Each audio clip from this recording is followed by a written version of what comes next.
কার কার বউ সিজার করেছে হাত তোলেন তো। এই ৩-৪ জন সব নম্বরে চলছে না ভাই, তা বাদ দেওয়া লাগবে। নর্মালে চেষ্টা করেন না কেন, মরে গেলে যাক, দরকার হলে আরেকটা বিয়ে করব।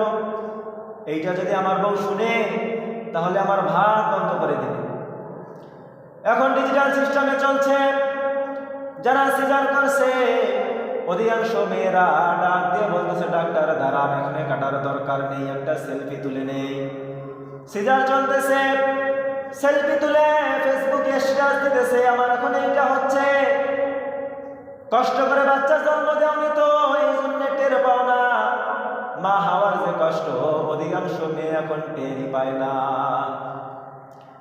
সম্মানিত মা বোনেরা, এটার কারণে আপনারা কিন্তু চিরস্থায়ীভাবে পঙ্গু হয়ে যাচ্ছেন। বৈজ্ঞানিকরা গবেষণা করে, বিশেষ করে আমেরিকা, চীন গবেষণাগার থেকে যে তথ্যগুলো আসতেছে, তারা বলতেছে যারা নরমালে ডেলিভারি করে বাচ্চা দেয় তারা সুস্থ থাকে, আর যারা সিজার করে দুনিয়াতে বাচ্চা আনতেছে তাদের জীবনের অর্ধেক জীবন তারা নিজেরাই নষ্ট করে ফেলতেছে। যেই দিন সিজার করে ওই দিন থেকে রোগ শুরু হয়ে যায়। ভারী কোনো জিনিস ধরতে পারে না, ভালো কোনো জিনিস ধরতে পারে না, ধরতে গেলে ওই কাটা জায়গার মধ্যে আঘাত লাগে, আবার ওখান থেকেই নতুন একটা রোগ তৈরি হয়ে যায়। অন্য অন্য দেশের ডাক্তারগুলো কেমন করে সিজার বাদ দেওয়া যায় তারা এই চিন্তায় আছে, আর আমার বাংলাদেশের ডাক্তার কেমন করে সিজার করা যায় তারা এই চিন্তায় আছে।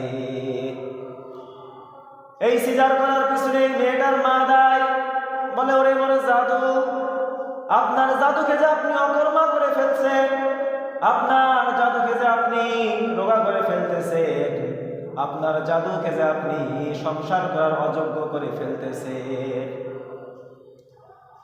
এই মেয়েটা সিজার করার কারণে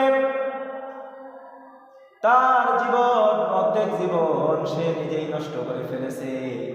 সে কোনো ভারী কাজ করতে পারে না, অসুখ একটার পর একটা তার পিছনে লেগেই আছে। আল্লাহ রাব্বুল আলামিন বলেন, আল্লাহু আখরাজাকুম মিন বুতুনি উম্মাহাতিকুম।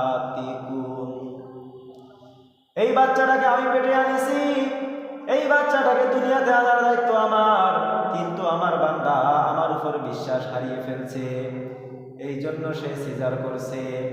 সম্মানিত ভাইরা, আমি তো কোনোদিন চোখে দেখিনি, কোনোদিন কানেও শুনিনি কুকুর সিজার করতে গেছে, অথচ 8টা 10টা করে বাচ্চা নরমালে ডেলিভারি হইতেছে।